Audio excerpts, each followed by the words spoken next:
I don't do that, I'll get yelled at. This is the Southern Nevada, I'm Len Crick, and this is the Southern Nevada Mensa Tuesday Zoom event.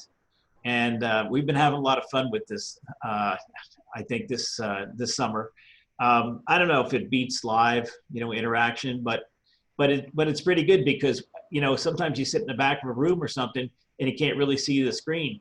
On these, you can see everything, like it or not, and there's no faking it. Well, tonight we have Brandi Hoffman, and the title of her presentation is The Year of Laughing Dangerously.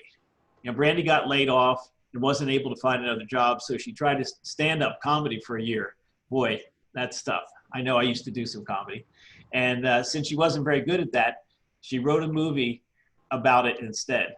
The only problem is that she didn't have any experience making movies either. So she's going to show us some clips and trailers from her movie and tell us how she did that. Okay, so it's all yours. Just hit share screen, and I'm going to hit speaker view. I don't see share screen. Down the bottom of your screen. I don't believe I can do it for you. So it's a green button that says share screen. Let me make sure that you're the host. Yeah, you're the host. Let's see. Okay, I got it now. Okay, right. Wonderful. So, let's see. This is weird. I feel like I'm talking to myself. So then anyway. it'll bring up your screen and whatever you have on your computer. Okay. Well, for now, you get to look at me. I'll share some clips in a little bit. We weren't able to share the trailer because that's still being created. Okay. So anyway, hi, I'm Brandi. I've been watching these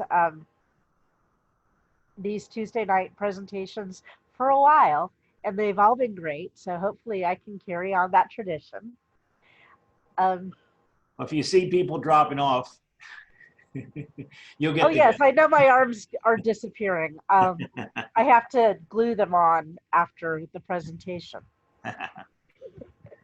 Anyway, as you can tell, I'm not a professional speaker. What I was a software engineer. I used to work at hospitals, and I used to make their computers run. But one day, I came to work, and I was going to have this meeting with my boss. And I had prepared a PowerPoint as to why I deserved a raise. So I'm talking to my boss, and all of a sudden, there's this other person who has joined our meeting. It was like Zoom, only before it was Zoom. So I didn't know why this other person was there. And it turns out that during this meeting with my boss, she was laying me off. We sold hospital software, and the software that we sold was just this big pile of steaming garbage. And not surprisingly, nobody wanted to buy it. So all of a sudden, most of us are without a job. So that was pretty devastating. I was 51 years old at the time. Actually, it was about a year ago. And I was pretty devastated. I was not expecting this, even though in hindsight, I should have known. But all of a sudden, I found myself without a job. And I was an expert in this software that was essentially a steaming pile of garbage. So, of course, nobody wanted to hire me to work with this steaming pile of garbage. They just didn't use it anymore. So I didn't know what I was going to do. Nobody was hiring. At the time, I had saved enough money to buy a house, and I was going to buy a house, but that had to go away. So I decided, all of my life, I have been doing things to make other people happy. I wanted to become a writer when I was in college. And my family, my friends had convinced me that that's not a solid enough career. So I went for the engineering and I liked it, but I always thought about writing. So I decided after I got laid off, you know what, I'm just going to take a year and I'm going to do writing. Well, what am I going to write about? So I asked a friend of mine, and he said, why don't you do something for a year and write about it in the Washington Post? So it took a long time for me to figure out exactly what I was going to write about, and it turned out to be stand up comedy. So I decided I'm going to do stand up comedy for a year and see how it goes, write about the highs, the lows, the learning curve, and make this really awesome news article for the Washington Post magazine at the end of the year. Well, so let me show you what happened. This is going to be my first clip. Just a second. Oh, oh, okay. Share screen. Uh, uh, I am sharing my screen right now. Here we go. Got it. Okay, you can see my screen. Yeah. Okay, so this is It looked a this lot is different then. this guy is Kevin LaHaye. And Kevin LaHaye is a professional stand-up comedian who decided that he would be in my movie. So here he is. I hope you enjoy this scene. Welcome to the coffee shop open mic, Lattes of Laughs. The best Monday afternoon open mic 4 miles from the strip. Give it up for your first comic, very funny lady, Brandi Hoffman.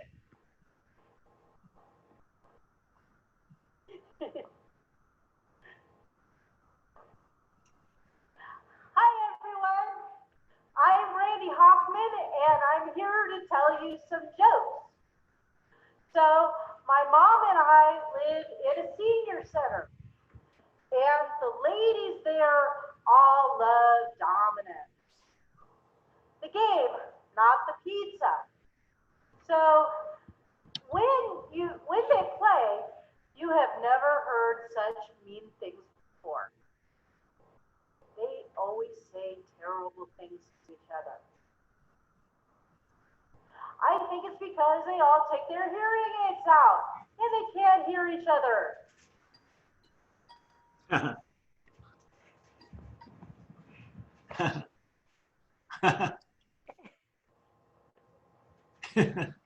Okay, so um that is oops. Uh that's what happened. Stop share. Did I do that right? Can you see me now? Okay. Anyway, so that was basically what happened during my first. We can see. Oh, I'm sorry. We see fine.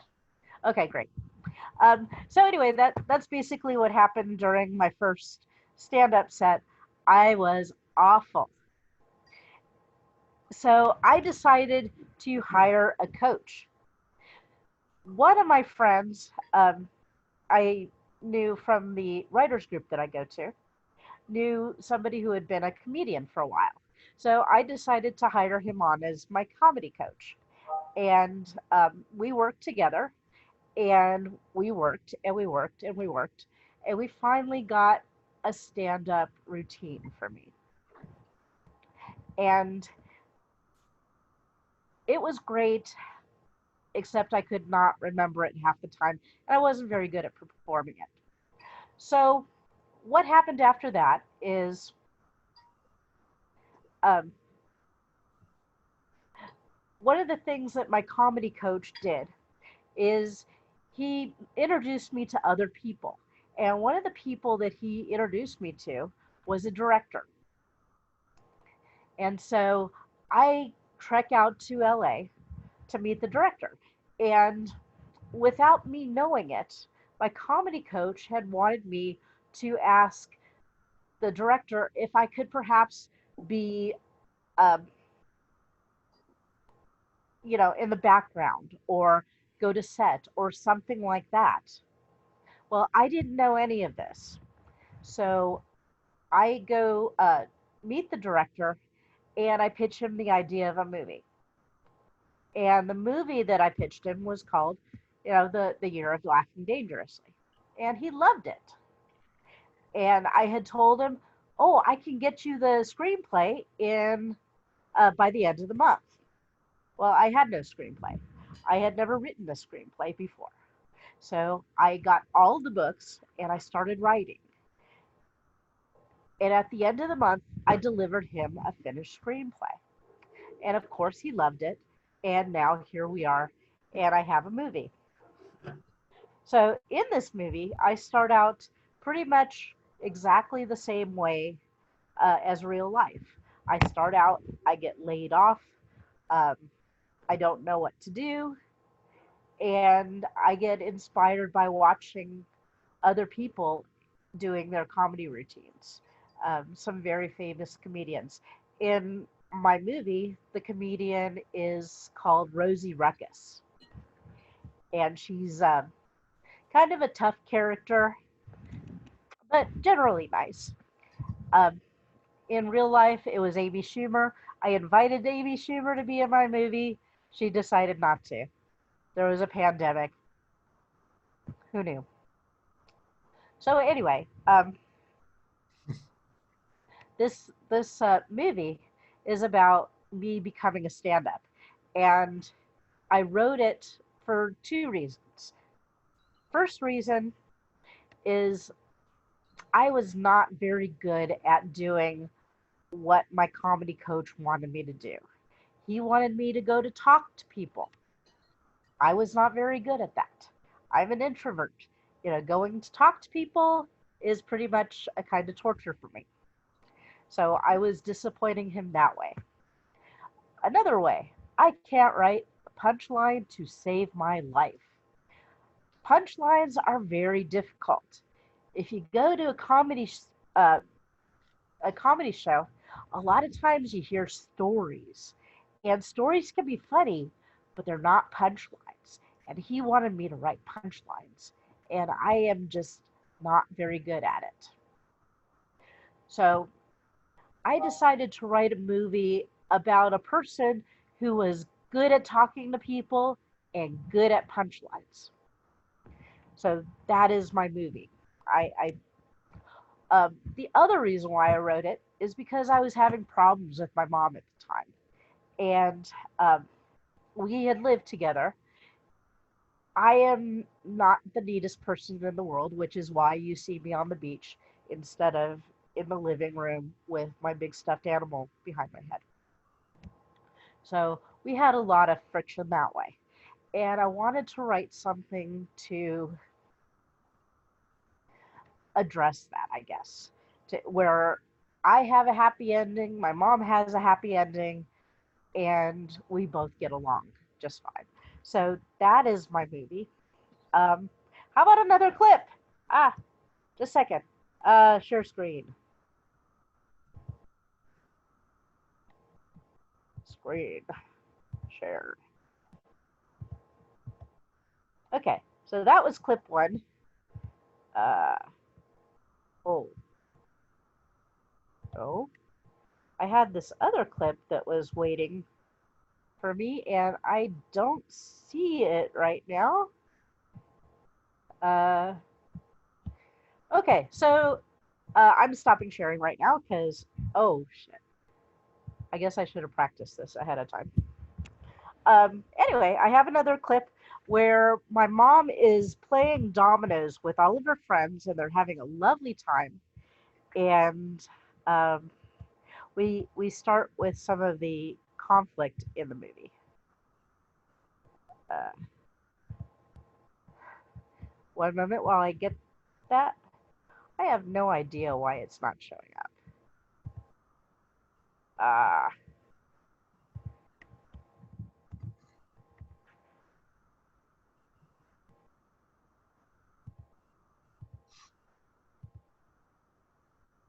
Okay, yeah, all my files have disappeared. Um, Yay. Can you see my screen now? No. Okay. Why don't you minimize it, find your find your presentation and bring it up and then unminimize, Okay. Here it is. you know. Hey Barb, how's it going? Is Brandi with you today? Oh, yeah, she's out there parking the car. Oh, ladies, just to let you know, Brandi got fired this week.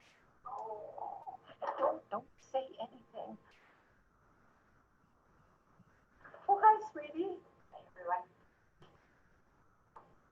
So, Brandi, we heard you got fired. Mom, oh my God, I told you not to tell anyone.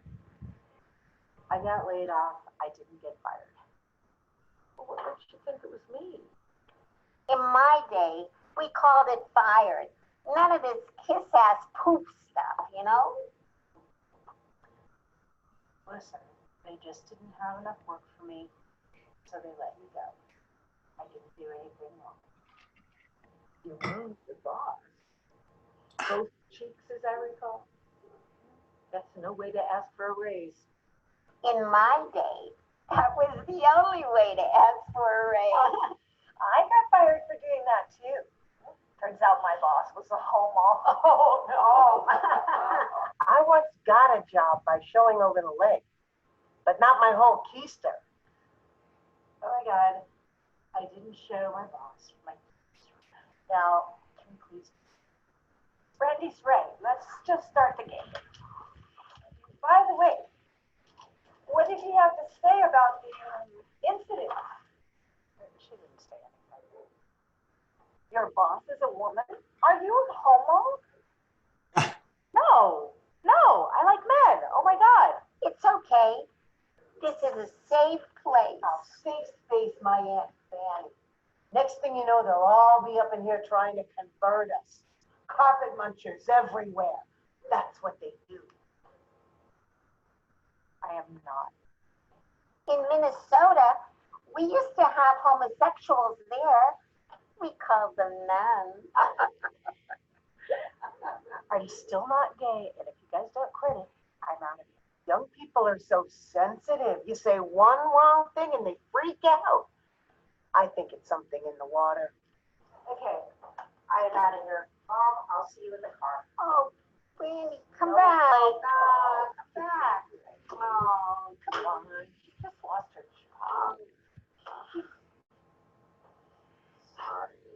My train started.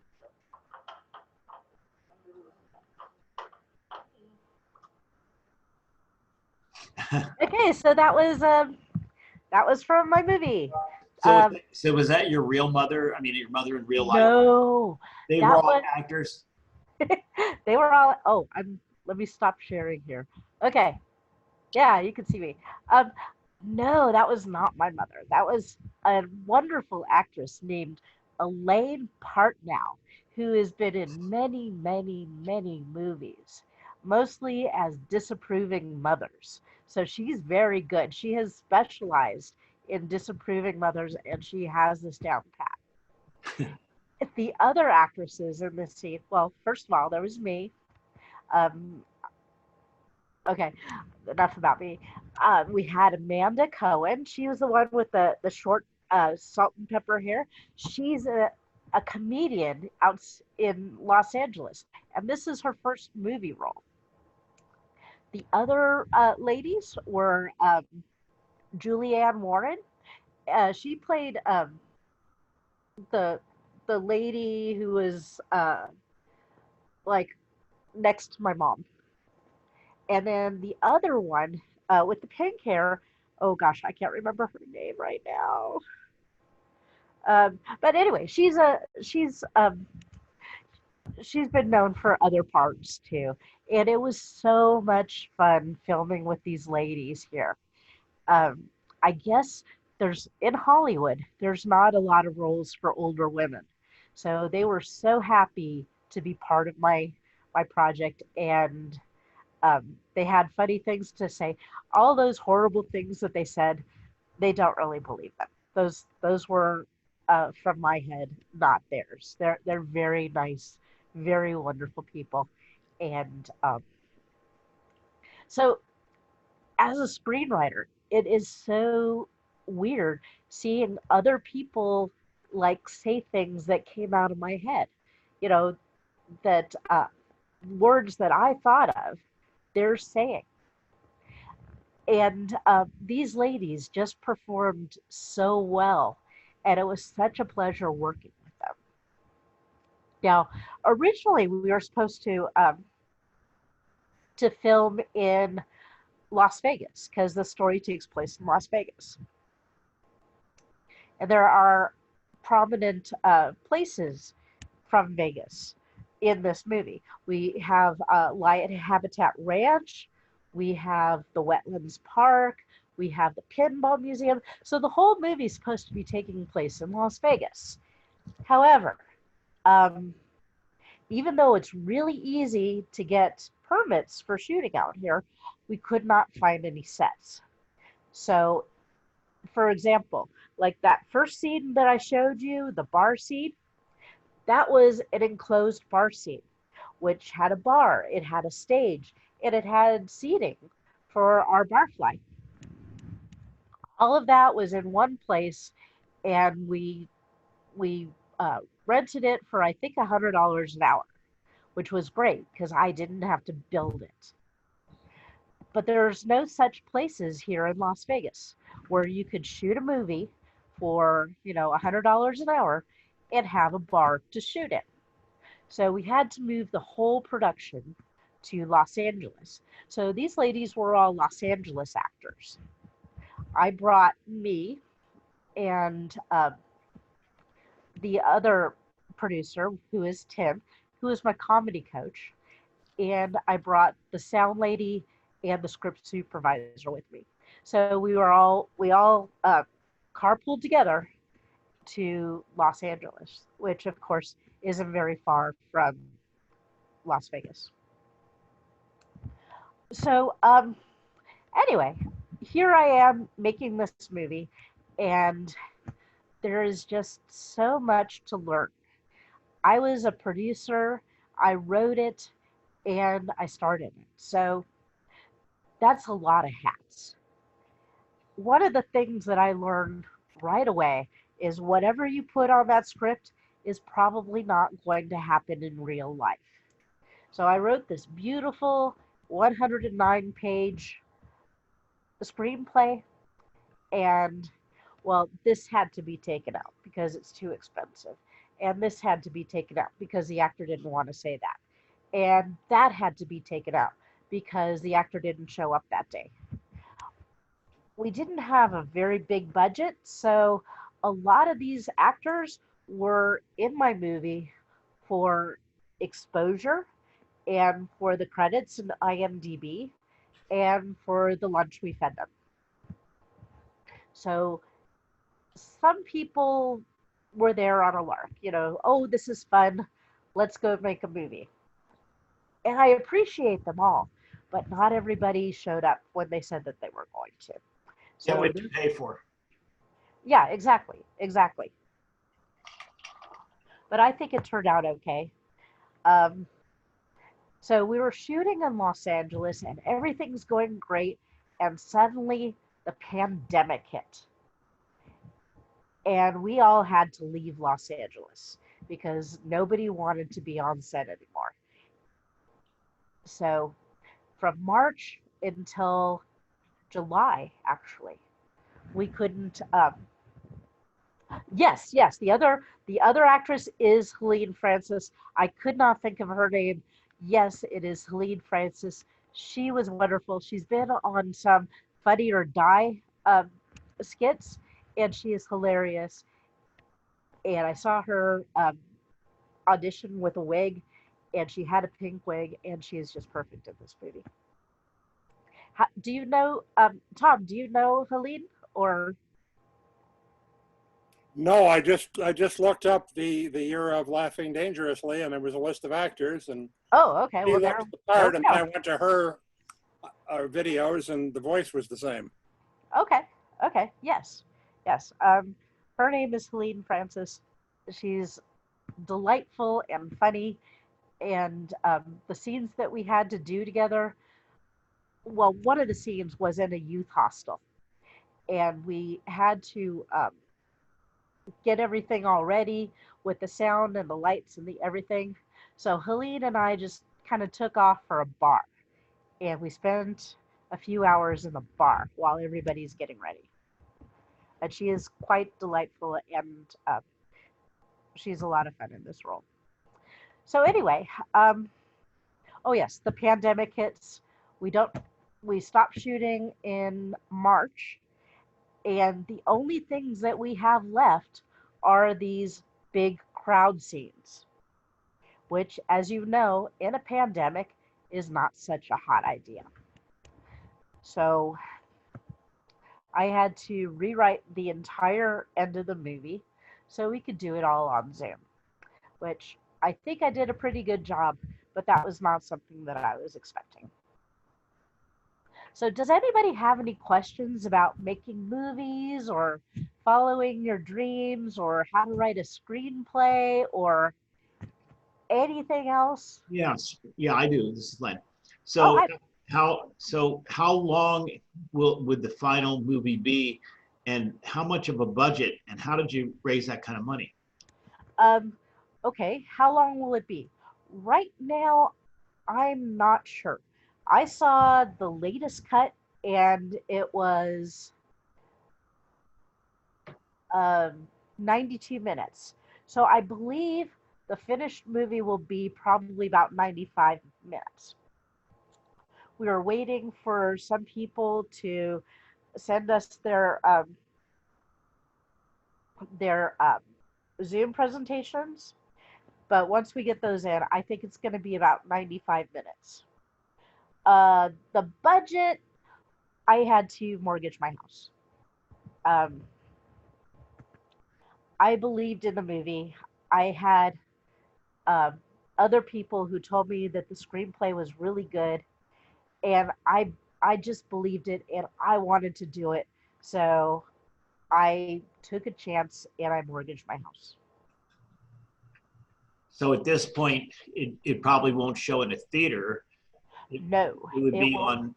on some sort of online thing or stream. Yes, it's going to be on video on demand. Where we have several distributors interested in distributing it.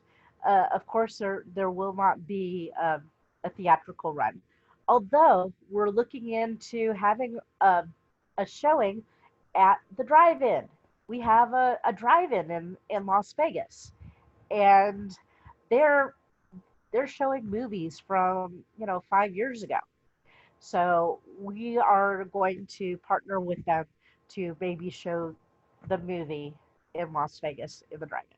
How do you go about selling something to a distributor or somebody who's going to play this when you don't have anybody famous, like a headliner in it? Okay, that is a great question. And I'm still learning this, but thus far, we have different distributors looking at it. And some of them are looking at it for maybe novelty reasons, I guess. Because like this one is looking at it and he does mostly horror movies. So I'm not sure why he would be interested in my movie because it's more a comedy and definitely not a horror. Other distributors may resonate with them. It's a movie about following your dreams. I think that's universally applicable, especially nowadays. People are getting laid off and they can't do what they always did before. So they have to look into something new. If I hadn't have been laid off, I would not be making a movie. I would have been in my house um, a few miles from here, and I would not have been doing this. So the plot, so it's more of a kind of a documentary kind of a approach. of something you tried, and of course you're starring in it instead of Amy Schumer. Okay, so it's basically about getting laid off, trying comedy, and then does it go as far as making a movie of it? No, it does not go that far. It's How to Die as a Comedian. Is that what? Yes, yes. I have many comic sets in this movie, and gradually I get better. The first one you saw, I was pretty awful. The first time I tried stand-up comedy, I choked, I spit out all of my punchlines, and then I ran off the stage and found the bathroom. You know, I do have a clip of that. We are not going to show that to anybody, ever, ever, ever. So do you think you could get an Amy Schumer to bomb on stage? Well, the Brandi character, the movie Brandi, she's the main character. But there was a part for Amy Schumer Oh, because in the movie, Brandi looks up to Amy because Amy is awesome. And Amy, with her comedy, helps Brandi get out of her depression. So to me, that's why it was important to have Amy. But of course, pandemic, Amy went into lockdown. No Amy. right. So, um, She yeah, also had she had her baby and everything. So yeah, she did a lot of stuff. You know, I'm not angry at her for not being in my movie. I guess. so what if you could talk? I mean, post pandemic or whatever. What if you could talk her into doing that part, and then maybe Melissa McCarthy or something into doing the lead part? I'm just making this up. Okay, in order to get more people to watch it. You know? Okay. Well, Melissa McCarthy costs a lot of money. She wanted $300,000 per day. So I can't afford Melissa McCarthy. Yeah. Amy Schumer is additionally expensive. Ugh. Yeah. Ugh. If we had gotten Amy Schumer in this part, we could have perhaps gotten a producer who could have increased the budget, but it didn't happen. So we had to go on my personal money type thing. Right. Okay, so what are some of the other questions? I saw some questions flash by. Mark said, what source did you use to learn script writing? Okay, well, you got to start with Save the Cat. Save the Cat is pretty much standard for the movie writing industry. Everybody starts with Save the Cat. I already knew some of this stuff because I like to write short stories and novels. So I already had a lot of that. One of the other books that I really, really recommend is Writing for Emotional Impact. And if you write books, if you write short stories, if you write movies, Writing for Emotional Impact is the best book ever. Because with Save the Cat, it tells you what's supposed to happen on page 5, what's supposed to happen on page 10, what's supposed to happen on page 25, what's supposed to happen on page 30. It gives you a blueprint for what's supposed to happen where. Now, you could do this and have a horrible, rotten movie that nobody ever cares about. Because what people go to the movie for is they go to the movies to feel something. They want to feel happy. They want to feel sad. They want to, root for the good guy and boo the bad guy. And that's what Writing for Emotional Impact will tell you how to do. Save the Cat, it gives you here's what should happen and when.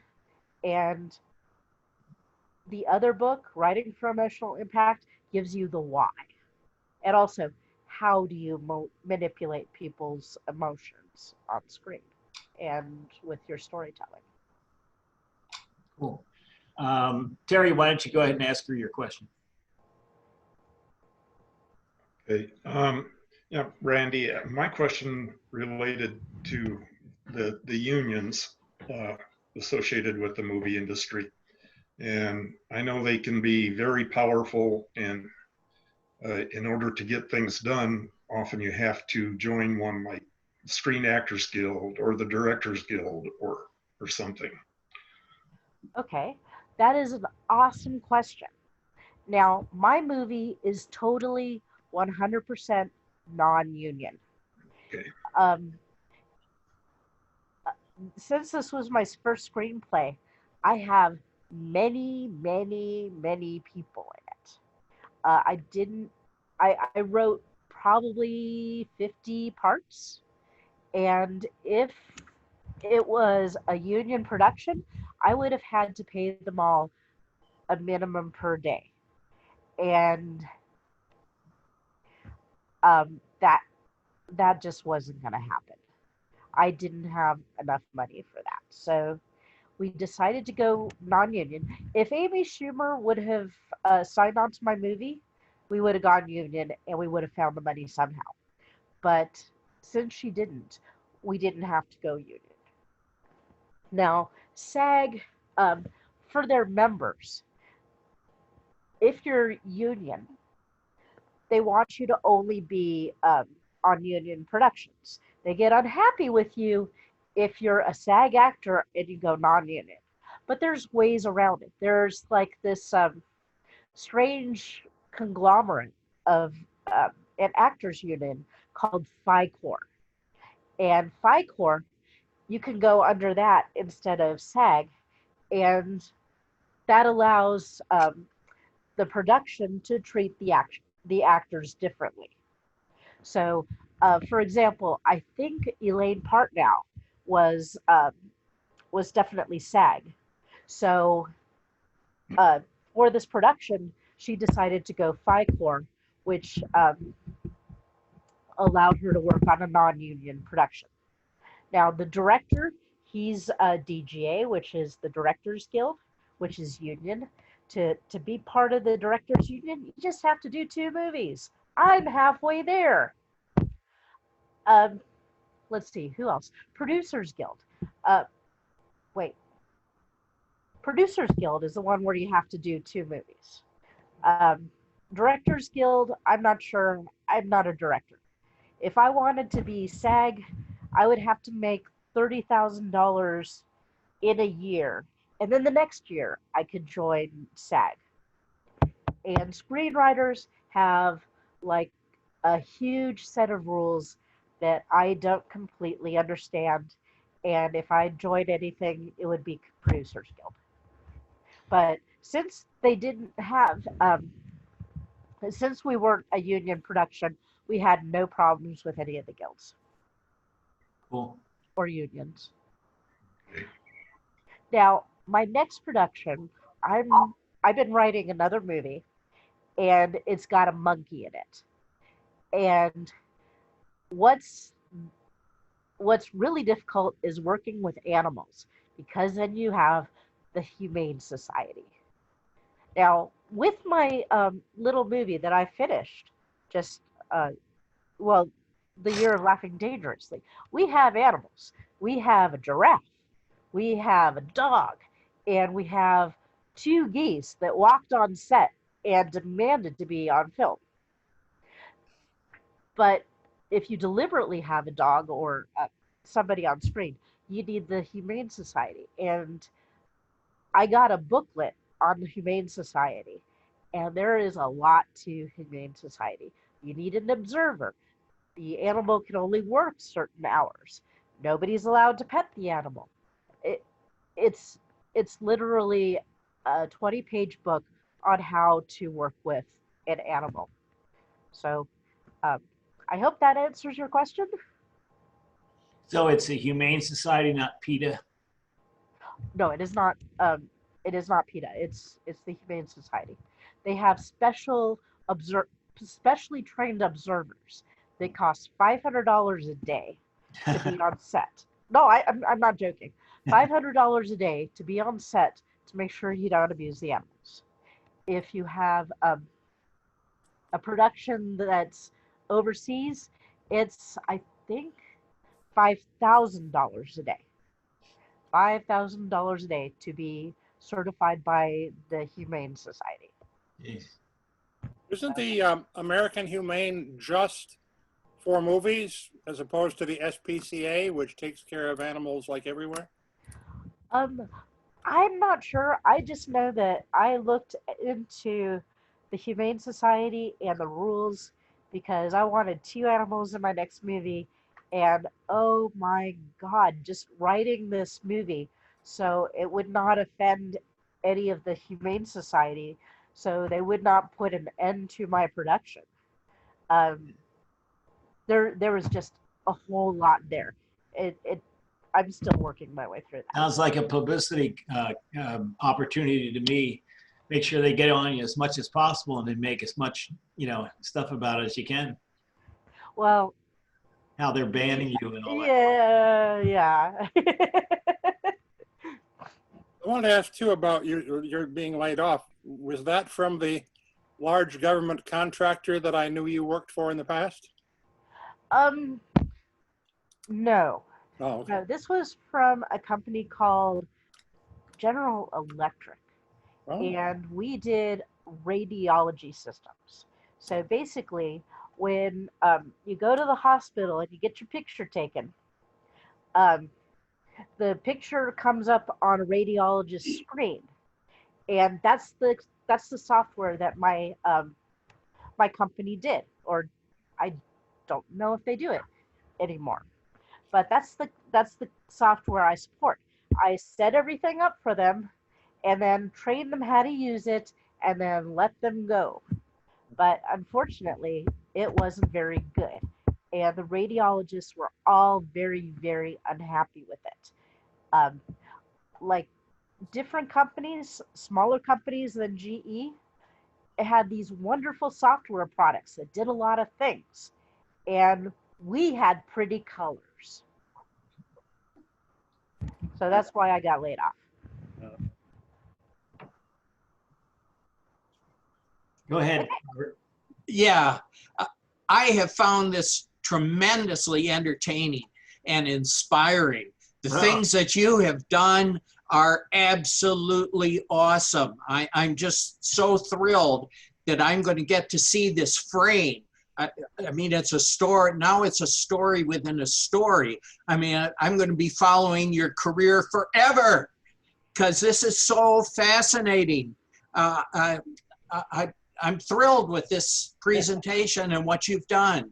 And by the way, when you move, since you don't have a screen, we see your animals behind you every now and then, and it looks like they're coming out. It's kind of some creepy creature ready to pounce on you. It's kind of weird. I like that. Weird is good. Well, yes, the stuffed animals are about to fall on my head.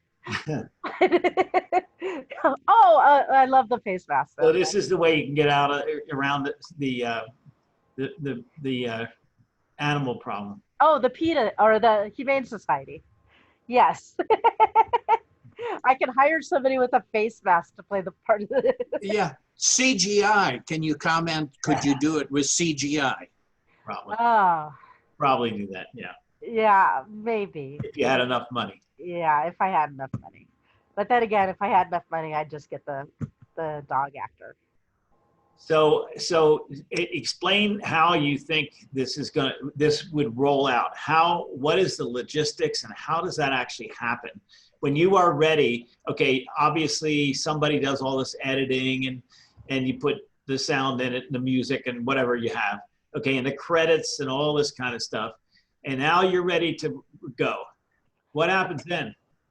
Okay, what you're talking about is called post-production. Production is when you film everything. Pre-production is when you get ready to film. Post-production is when you're all done filming and in come the technical people. We have the sound editor, we have the video editor, we have the credits editor. We have all these people working on it. Oh, and we have the composer. We have music coming for a couple of the segments of this. So they're currently working on it. We're in post-production right now. We're thinking that it's going to be done in about 2 to 3 weeks. So I am so excited. And then after that, I got to start sending it to different distributors and see what they say. And with all these different distributors, chances are they're all going to do all the video on demand. I don't think anybody's going to see this movie and say, you know, it's a big feature. Right. We're paying you Can you millions of submit dollars. it to Sundance? I'm not sure. It's not really a Sundance kind of movie. They don't like comedies that much. There are some smaller festivals that are like female comic driven. However, they're really tiny and it's pretty much just good for your resume. So the movies that I won't say I've been involved in financially, but friends of mine have, so I was peripherally involved in it, rolling out, had focus groups, or well, I don't know what you want to call it, but you ran it for a bunch of invited guests, Yeah. and then they commented the hell out of it, and then they made edits and stuff. You know what I mean? It's like fine tuning it. Oh yeah. Yeah, definitely. We're not doing that because we're out of money. Oh, I would love to do focus groups and then go back and shoot things, and yeah, that's not happening. luckily for you, Terry is a kind of a billionaire, but he doesn't want anybody to know about it. Maybe. Oh, okay. Hi, Terry. Very good. Very Yeah, interesting. I was going to screen it for the AG this year, but well, that didn't happen. So, First, if what, you filmed it in Las Vegas, would there be any? I'm just curious. Would there be any money from Nevada, or would there be any, like, if you, not in California because they do so many movies there, but if you Yeah. were to do production here, would there be grants or anything, or Yes, stuff? yes. You have to spend $300,000 for that grant, and then they give you money off your taxes. Oh, So it's worth it for a big production. My production is not $300,000 worth. Yeah. Sorry. interesting. One of the things that I would like to talk about too is the changing face of the movie industry, because like all the theaters so far are shut down. Even if a theater decided to open, Hollywood isn't releasing any movies because they spent lots and lots of money and now there's no theaters open. So it's going to be a while before people go back to the theaters and watch new release movies. Sure. So that's kind of good news for a little independent film like mine, because people are staying home and watching movies. Yeah, they'll watch anything, huh? Well, look at Tiger King. You know, Tiger King. What a piece of, I mean, it was entertaining, but was it like quality entertainment? I don't know. I don't think so. So anyway, the bar for entry right now for entertainment is very, very low. I'm hoping to meet it. Interesting. Does I was anybody? wondering what physical format was it made in? Is this film, video? I mean, with the fancy- Digital. Almost all movie making right now is digital because it's so cheap. So what do you do? Rent the camera? Lease it? The director came with the camera. That's why I hired him. Oh, okay. So you didn't have to rent from Panavision or something like that. No, because he came with the camera. He had a really good camera. We were supposed to have a director of photography, which on a bigger production, the director of photography would be the one to set up the shot. You'd have a cameraman to shoot it, and you'd have the director to tell them where to go. In my movie, the director did all three of those jobs. He was the actual one with the camera who held it up and got the shots, which sounds terrible, but actually it was really good because as a first-time performer, I am not an actress. I had a 2-hour class before this started on how to act. So that tells you what my level of sophistication is. Yeah, but it's more authentic that way. You know, it's Yeah. like a stream of consciousness or extemporaneous, and because it still had all the rough edges. Yeah, Isn't exactly. that kind of the part of the charm? I think so too. But if I had three people like watching me through this camera, I would not have been able to do it as well. Well, I think You the know, other thing too, by having a director perform all those roles, then he has no excuse of not getting his vision onto the screen because he was completely in control. yes, yes, it was good for him too.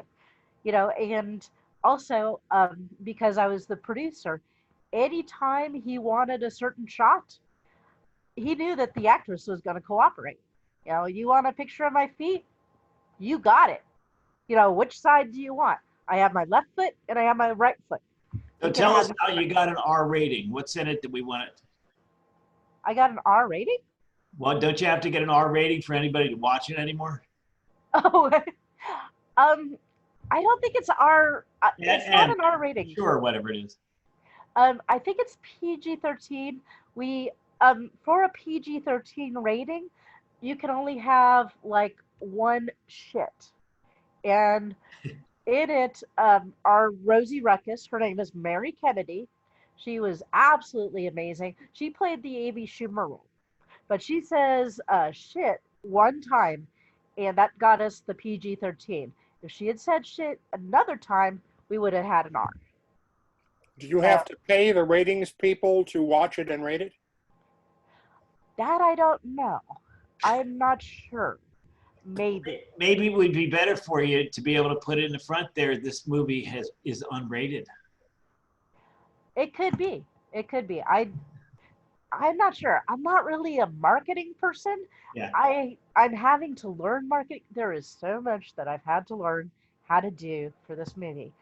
Well, the ratings generally affect whether it can be advertised in the newspaper with the theater ads. And since you're not showing it in a theater, technically you don't need a rating. And if it would be on cable TV, then you'd get like TVMA or TV-13 or whatever. And if you're just distributing it online, I don't know if you have to do anything. That is true. I do know that Mary Kennedy only said shit once, though. So we could go for a PG-13. Yeah, okay. Does anybody have anything else? Now's your chance. When she's famous, she won't even talk to us again. So yeah, nobody ever. Yeah. Well, thank you very much. It's been wonderful. Go ahead. I just found a web page that says the Year of Laughing Dangerously is coming out later this year to all streaming platforms. Yes, I wrote that. Every one of them, every streaming platform, right? Jeez. Yes, definitely. Good. Well, that's what I was told. I only know what I was told. I'm learning as I go. It's been an incredible ride, I guess. Yeah. This whole year has just been an incredible ride. Wow. Well, thank you very much for gracing our screens tonight and telling us all the secret sauce that you've discovered. It's been wonderful. Okay. And just before we go, everybody, we have some more events planned, and the next one is going to be a very, very interesting one. Every one of them is different, that's for sure. The next one is a lady who is actually a Mensa, and she has MS, and her name is Wheelchair Jennifer. That's what they call her, hashtag Wheelchair Jennifer. And the presentation, we're actually flying her in. I'm not. Cookie, our president, is flying her in from Minneapolis to be here to do it. Don't ask me why, because you can do these from anywhere. But anyway, just to be friends, I guess. Anyway, and it's called "I'm Not Afraid of You: How I Tried to Stop the Looting That Followed the Killing of George Floyd from My Wheelchair." Okay, now what she did was she lives right there where all the really bad, it was more than just demonstrating. People really got out of hand, you know, they're robbing all the stores and everything and setting things on fire. She came down and put her wheelchair in front of the Costco door to try to stop the looting.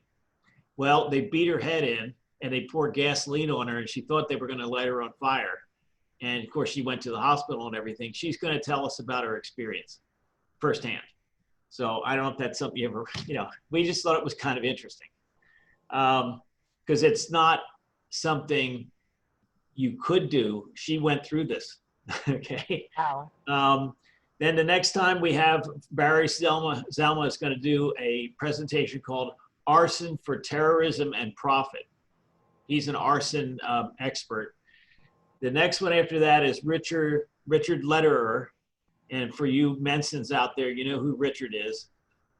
He's kind of one of our resident gurus. He's going to do one called Fascinating Facts About Our Presidents, an exhibit of presidential bar bets you're sure to win.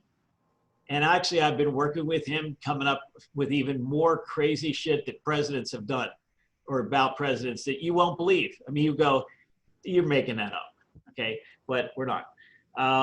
And then the one after that is, we have a lady who's 80-something years old. I've never met her, but I've heard a lot about her. And she's a memory expert. And the presentation is, where is a memory? So it's like, how does this happen in your brain, you know, physiologically? And then some that aren't on there that I know that are coming is, we have a guy named George Chanos. Okay, and he was among other things, he's an attorney, and among other things, he was the Attorney General of our state, but he's now the chairman of the board of Capriotti's Sandwich Shop. Okay, so he's going to do one that's all about what is his something about all kinds of technological things that are happening that you might not be aware of in the retail area or food area or something. And then after that, let's see, we have one. You remember Patty? We had Patty on last time. Remember Terry? And her son, who was on with us, is an attorney, but he's also an expert on blockchain and cyber, you know, Bitcoin and all this kind of stuff. He's going to do like everything you'd ever want to know, and maybe more than you really want to know about that stuff. Okay, and he, you know, he does it from a technical standpoint because he's an attorney that specializes in that crap. Okay, so anyway, if you know of anybody else that has some interesting, you know, subjects, Cookie says that she's probably going to do one on forensic stuff that she is involved in real heavily right now. She can't actually talk about it, but she thinks she'll be able to by the time September rolls around, because a lot of it's confidential. But she's a private investigator that specializes in a lot of heavy duty forensic things. That's Brandi, that's the president of our organization. Oh yeah, I know Cookie. Yeah, how would you ever forget? Anyway, he does an insurance fraud. So yeah, and that's kind of what she's going to talk about. Some of the crazy cases she's been involved in and what happened. I don't know if you can see it or not on your video, but I've got a T-shirt for you. Is this forward or backward on? Can you see that? The element of surprise. WTF. You know, it's interesting you mentioned Capriotti's Sandwich Shop. There's another national sandwich shop called Earl of Sandwich, and it was actually started by the Earl of Sandwich. Oh, really? Yeah. Must be pretty old then. Well, he's the 11th. He was born in 1977. I'm born in 77. 1877? Wow, that's something else. All right, folks, so that's it for tonight. Thank you very much, Brandi. We really appreciate it. Thank you. Would you like would you like a copy of this recording? Sure, yeah, that'd be great. Okay, it takes me a little while to convert this and get it I'm okay with that. on box, and I'll send you an invitation and all that stuff. No all problem. right, folks. So we'll see you next time, and I appreciate you being with us for the Southern Nevada Mensa Tuesday night event. Thanks a lot. Yes, thank you, everyone. And I wish I could find that beach you're on, Brandi. It's really hot. Me too. Me See you too. later. Okay, bye-bye.